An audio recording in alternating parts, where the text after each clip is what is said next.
Now then, it's quite an occasion for us here on Good Evening Wales, and on BBC Wales, in fact, BBC Radio Wales, because we have a remarkable anniversary this week. Oh no. The good gentleman sitting next to me, grumbling quietly in the corner, one Peter Johnson Esquire, or Hello. Pete to you and me, has been at the BBC for 40 years this week. Yes, we got furniture here that's... Don't joke. Obviously you started working here when you were younger than the cabin boy from Treasure Island. Yeah, slightly. If you are one of our regular listeners, you will know that Pete is an institution, a legend, every listener's friend. Most of all, he's one of the best damn broadcasters to grace the BBC's hallways. So we thought we'd give you a flavour of Pete through the ages. Peter Johnson, co-presenter of Radio Wales's morning news programme, has been a broadcaster for 18 years. His moustache has been with him throughout his career. But after a live challenge on air this morning, it had to go. I've had it 20 years. My children, who are 15 and 11, have never seen me without it. And I don't really know what... Well, I really don't know if I've done the right thing. It's an old friend, you know, it's the oldest friend I've got. I don't believe this.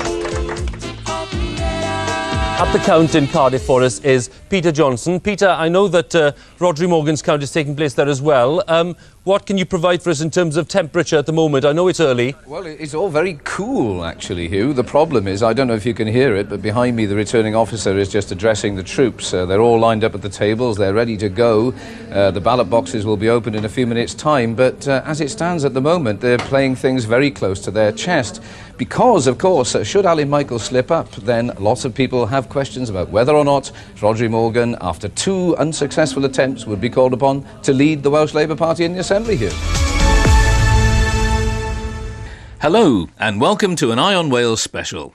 Tonight, the man responsible for 2 double murders in Pembrokeshire in the 1980s is behind bars for life. John Cooper's crimes were many and baffling. It has taken more than 20 years to piece together the story of how this farm labourer from Letterston near Fishguard became a habitual burglar, an armed robber and a merciless killer. I'm Peter Johnson, and in this programme we will hear more about Cooper, the calm, white-haired man in the dock, and the angry, controlling... BBC Radio Wales, it's 7:02. Hello, I'm Peter Johnson. Welcome to Wales at Work.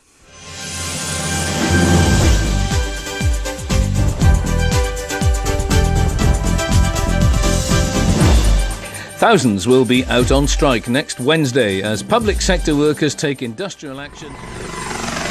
A few months later, Eye on Wales soared from the depths of the ocean to the skies above London with the capital's air ambulance service. We're making our way out across the centre of the city of London. To my left, I can see the Millennium Dome and the Tower. When presenter Peter Johnson made that hair-raising journey, the campaign for Wales to have its own air ambulance appeared to have stalled. There was a considerable reluctance with the ambulance service to come and talk about this. Well, we did get them on, and I was told after the programme had gone out by a very senior politician that we had moved the boulder.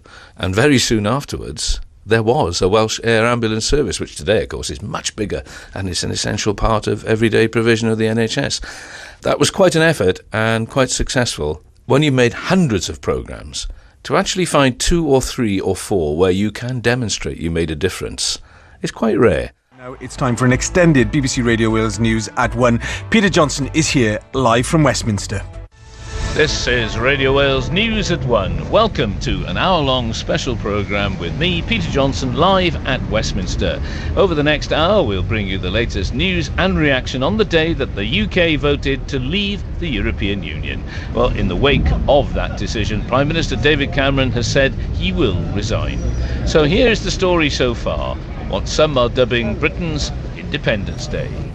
Peter Johnson, who never grew his moustache back. Oh, heavens. Was that was shaved off for children in need? Yeah, perhaps I should tell listeners that I was expecting to hear at that point a 3-minute dispatch from our correspondent in Jerusalem. Yes, you were. That was a surprise for Pete. And not a potted history of my life.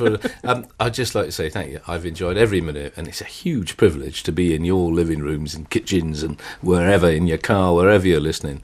I still can't get over the fact that they're out there. It's great. Another 40 years, I think. And my At least. moustache was a willing casualty.